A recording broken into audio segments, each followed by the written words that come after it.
what's up? It's your guy Dawson from Dawson and Denise TV. I'm here with, go ahead, introduce yourself, ladies. I'm Denise. I'm Z Marie. Yes, yes, and thank you all for joining us. We're going to talk real quick.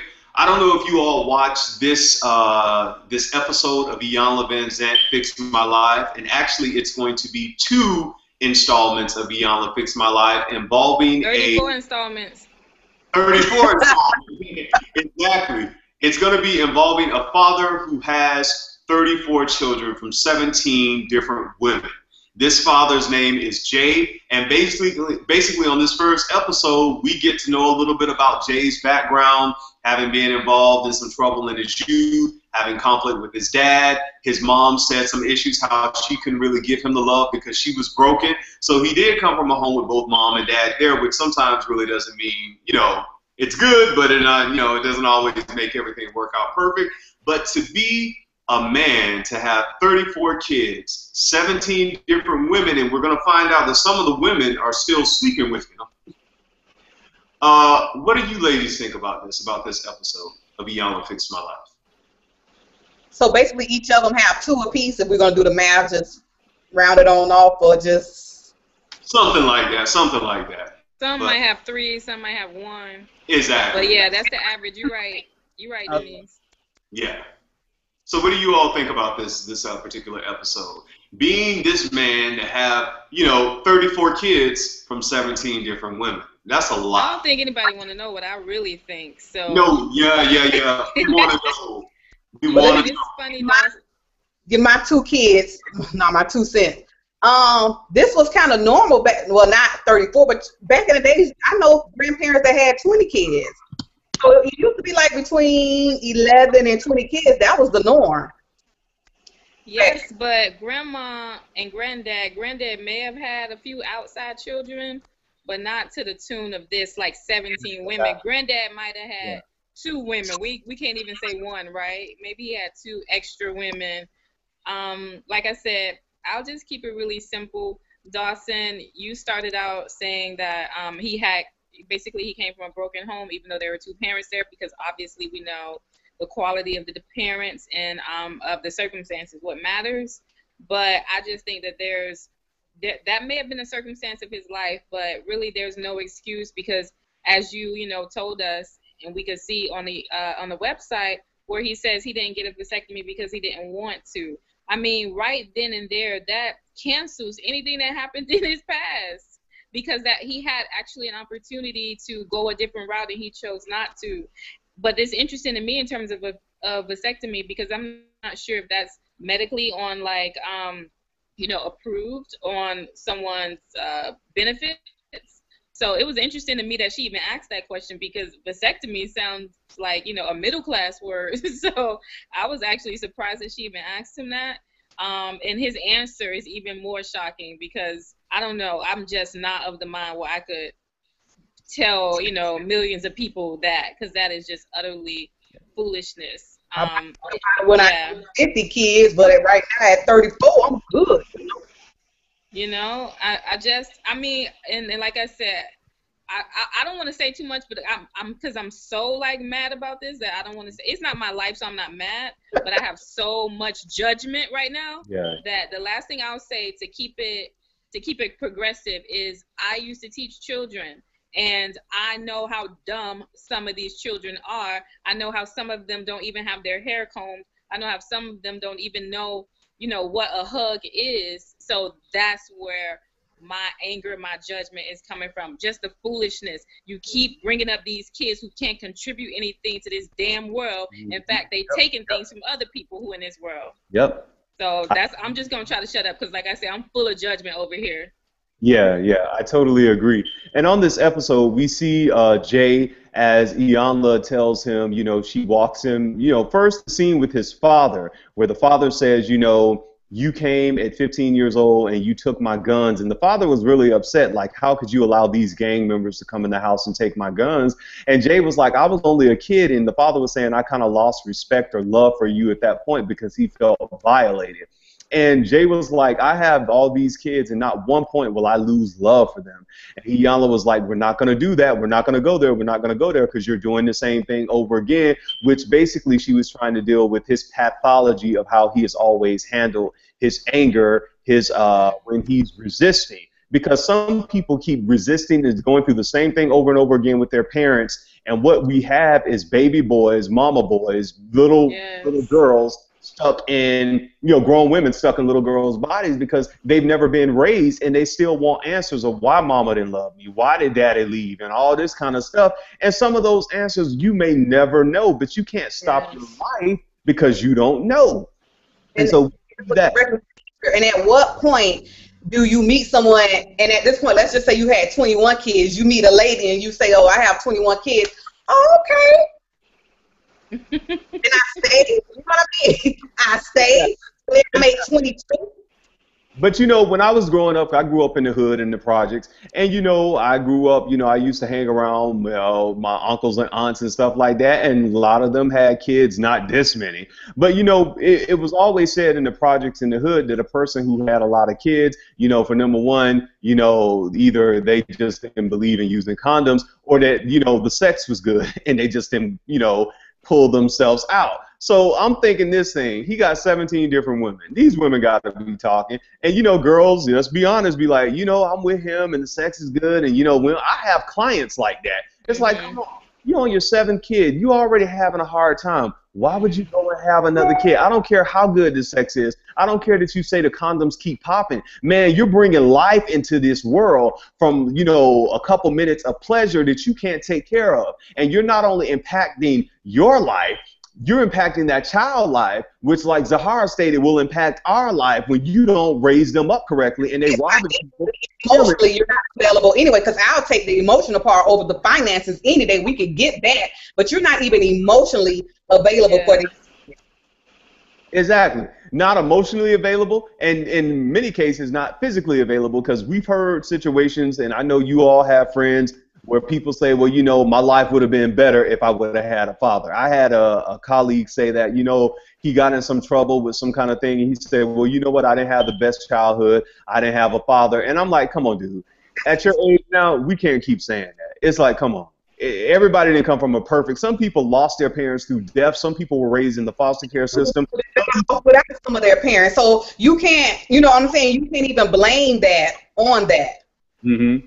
You can't blame it on that. So I'm just saying, when I hear Jay talk, I'm sitting there, I'm like understanding, okay, you're a hurt man with all, the kids are here. Yeah. There's no kids back. So where do we go from here? Iyanla was telling him, the baby. To get a vasectomy. That's number one, but. Some people don't believe in that. Some people don't believe in condoms. They don't believe in vasectomy. But they believe in. See, this is why I'm about to start yelling and like run outside. Yeah, go for it. Because you believe in having 34 kids, but you don't. See, I can't take the logic. I can't. I'm sorry.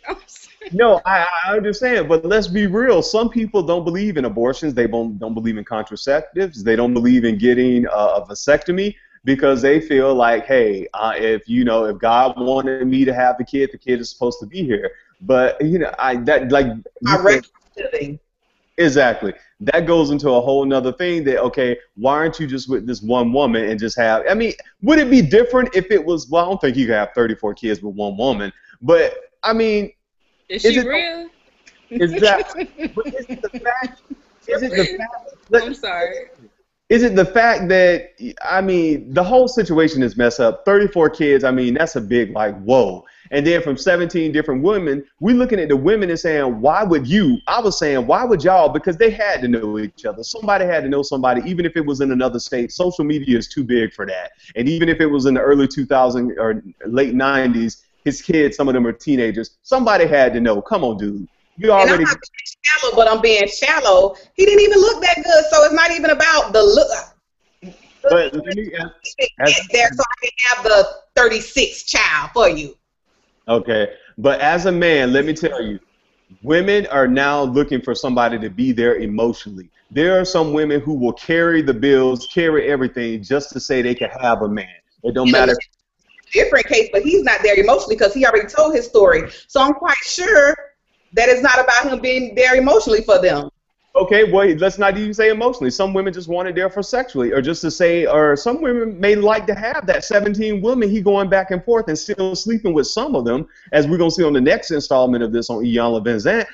Why do we have these women who are willing to do anything just to have a man? Why is a woman just letting a man just dump off in her, letting him just calm in her? And you know, go ahead. Can I answer to that? Please. Well, I don't know exactly why, because it's foolishness. But I do know that, like my aunts used to say, in so many words, a piece of man is better than no man. So one of my uncles, he has two women, one in Florida and one in Atlanta, one in Georgia. And every couple of years, he leave my aunt and go to this other woman. Wow. And she'll call my aunt and tell her, you know, that he's there. Now they're in their 60s, and like you alluded to earlier, Dawson, it was an old school game that used to happen where, you know, it's always been a kind of war against black men since slavery ended. It's been a war against black people, but definitely a war against black men in terms of like poverty and joblessness and things like this, because of that old idea of a man being the head of the household. So if he can't afford to work, he, you know, his manhood suffers. Exactly. So in other words, this has been going on a long time, where it's more women who got a little bit of something going on compared to the men in our community having something going on. And so sharing a man has a history in our community. And so I don't think it's so new. Now, nowadays, like we're all alluding to, it is treacherous, because you just said so. These women who seem to have a lot of going on for themselves, they still, you know, don't have many to choose from. And I personally feel like I'm in that category. I got a little bit of something going for myself, but I really want a mate who wants me, who loves me, you know. And for me, the answer to all of this is more self-love, because I really, really think, even though I really want a man, I'm almost desperate, I refuse to let him, just like you just said, have sex with me, unprotected, all of these things. And so I'm just in a place where, I don't know what the next step is. This is how it is these days. Not as many people are getting married. So there's a lot at play. And then the last thing I want to say, Dawson, because you said some good stuff, is also you and Denise were talking about that emotional thing. I don't necessarily think this guy Jay is there for these women because he is a boy man. But guess what? These women get something to take care of. And I promise you, right now, we all human. Let's stop acting like black women not human like everybody else. We want somebody to love. We want somebody to love us. So she has somebody to take care of. I would love to have a guy right now. I love like buying guys shoes. I like male shoes. So like, I would love to have a guy who I could go buy some shoes for right now. But guess what? Ain't nobody around who deserve it, and I ain't gonna make nobody deserve it if they don't deserve it. Okay, so what's the difference between you two ladies versus someone else who's willing to do anything just to have a man?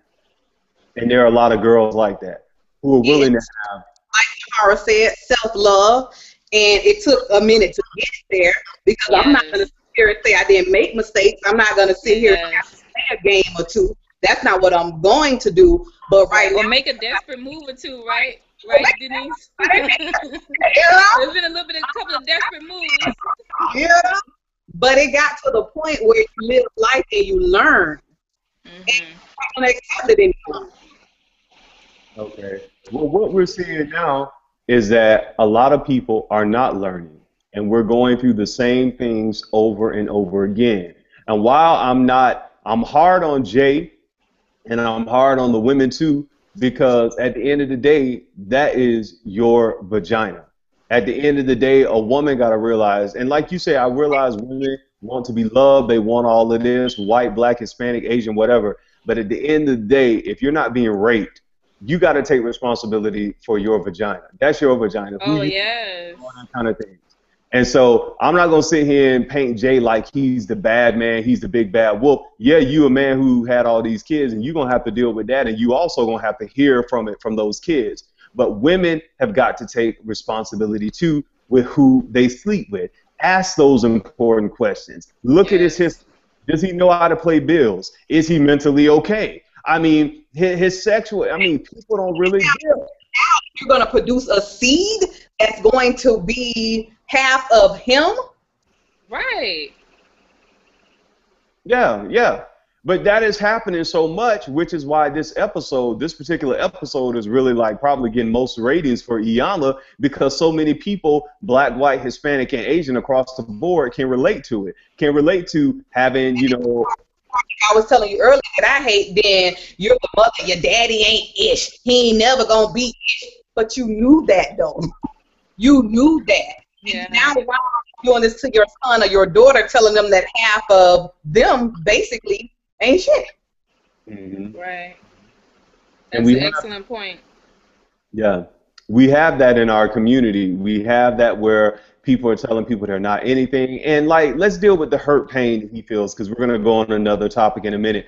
The hurt pain he feels as a grown man at the age he's at now. There are men his age, and some of them are older, who are going to have to face those questions and those consequences when their kids become teenagers like his are. We're going to see next week. And when their kids become adults, and you want to come back because you joined the church and you went through your 12-step program, and now you've all mended up as a 50-year-old man and try to make things good with your kids who you weren't a part of their life, and it don't happen like that. I mean, and I think that's what we're going to see with him next week, because some people think the party doesn't end. Yeah, I got 7, 8 kids. I can still party and turn up till I'm 50, 45 years old, and then I can come back and get in their lives and be daddy, or I'm the man, or be the mama. And your kids are grown, and basically some of them hate you at this point. They don't see you. Like the snowball effect. You just know you messed up, and you just keep on doing it and doing it and doing it because that's the norm and that's what you know. So you would rather just live your whole life being reckless because that's so much easier instead of coming back and making amends. So, hey, I thought you were going to say doing it and doing it and doing it. Wow, that's what got them in trouble in the first place. And the same thing too. I want to leave off this topic in our community and across the board. We got to start talking about sexual knowledge. People got to be knowledgeable of their body. One thing I heard as a teenager, and it stayed with me, from some doctor who came to our school and talked to the boys. He said an erect penis is not an emergency. And I went through some rigorous training as a young teenager, and even into college, to learn, hey, every time you have an erect penis, just because you want it, don't mean you gonna always get it. Go to bed with blue balls. And sometimes instead of having 5 and 6 kids, I'm glad I did go to bed with blue. You know, and it's like, I'm happy at this point when I look, and I'm not judging myself compared to him. I'm just saying, man, sometimes self-control can take you a long way and save you from a lot of headache and a lot of pain down the road. And in this situation, out of it is a baby because they're not having orgasms. They're around here doing all this fake ooh and on, and nothing's really happening. So yes, you need to have knowledge and everything because this is ridiculous. You gotta have knowledge. You gotta have knowledge because, I mean, can you imagine child support? That's what I was thinking, Dawson. I'm sorry. Go ahead, Denise. I was like, I don't even know how to even calculate that. Like, I mean, how? And you know, the thing is, like, I'm sorry. How many children you have, especially if you're a single parent, it greatly affects. I mean, I'm not saying anything mind-blowing. It greatly affects your quality of life. I mean, I'm just tired of it. You know, economics, somebody who majored in economics explained to me what economics is. Guess what economics is? Choices. Yep. Economics is one word, choices. I'm done. Yep. That's why what China said you're going to have 2 at this point. You're absolutely right. And for the people who are viewed in and who will watch this, remember, y'all, we got choices. I came from the project. Pay for your 30. I came from the projects. I lived in the poke and beans, the blueberries. I came from a family affected by poverty, affected by a lot of different things. I know what I'm talking about. And when I know I'm judging this guy, but for me right now, that's the space that I'm in. But I know what I'm talking about. And I know everybody on this call has worked very hard for everything they have. So it's no shortcuts. I'm sorry. And, you know, we're judging him because, and for me, I can see myself in him. the choices that I could have made. And still at this point, I could still make those choices and just sleep around and just, oh, the condom pop or this happened or we didn't have it and got caught in the heat of the moment. And that's what people are not teaching. Everybody goes through that. Everybody done had a time when they slipped and, okay, Right. nothing happened at that point. But to constantly continue to think every situation you get in, you're going to be that lucky and you're not going to have a kid or something like that. Right. I mean, everybody on here, we've had that. And people watching probably have had that. But the past out. Your worries, a child. What about a disease? No one's thinking about a disease. You're not coming in and out of me with all this different pH, like balance stuff all on your stuff. And I'm probably 1, 2, and then you bringing me her stuff, and oh no, thank you, no, thank you. Because at this point, it doesn't even feel good. Yeah, you're right. Dawson, I wonder what you think, because this is related to the other topic you want to talk about. Yeah. I wonder what you think about just devaluing. You know how, it's very easy for us to see that these white police officers who could shoot somebody multiple times without a weapon, they obviously don't value that person's life. Don't you think that what we're talking about right now is the same thing? How could you value the life of these seeds, these children you're having, if you keep having them like that? You're on assistance. You can't really teach them anything. And like I said, that's my biggest thing. The money stuff, like Denise said, money come and go. We all know that. But teach these children something. So that's a big part of it for me. And if you haven't had any more experiences in your life, what can you teach these children? If you've just been, living in the same place for a long time, how are you growing? In other words, to pass something on. Our culture used to be all about passing something on. So anyway, like I said, I'm in a lot of places with this because it's very important to me. I love our people, but I just wonder what you think in terms of, it just seems like overall black and white and whomever else just has less value for us. And like we devalue ourselves. I don't care what these other people doing. I care what we do, because we are connecting to each other more than they are connecting to us. And I'm not saying them killing someone else doesn't matter. Obviously, I'm not saying that. But what we doing to each other has again, I ain't saying that mind blowing. Obviously, it has a bigger impact. It's so important to me. I can't really describe, other than like I said, judging right now, I can't describe in words how important this is to me. You're absolutely right. You're so right. And like you said, it starts with, taking a self-inventory of ourselves. If you don't value yourself, we can't expect other people to value us. And like you said, that's the reason why. You're pregnant, and I'm quite sure you still letting him sleep with you. So you have this child that's inside of you that, thank God, we don't know, nothing happened to the baby, but you have this child you're putting at risk that's not even here yet. Exactly. Yes. And if you don't value yourself, like Zahara, like you said, coming from a financial standpoint, it costs to raise kids. And I know now the government pays for everything. I have clients I work with, they got it made. They're paying $25, $50, $75 for rent in Miami, Florida, one of the, and it's like, and they still get all these other government assistance, so they can afford to have kids on the government and be products of the system. So, I mean, that's a whole nother topic in itself, but it's like, when you're a person and you want more in life and you see that there's more, you count up the cost. It costs a lot to have. It costs a lot to take care of yourself, man.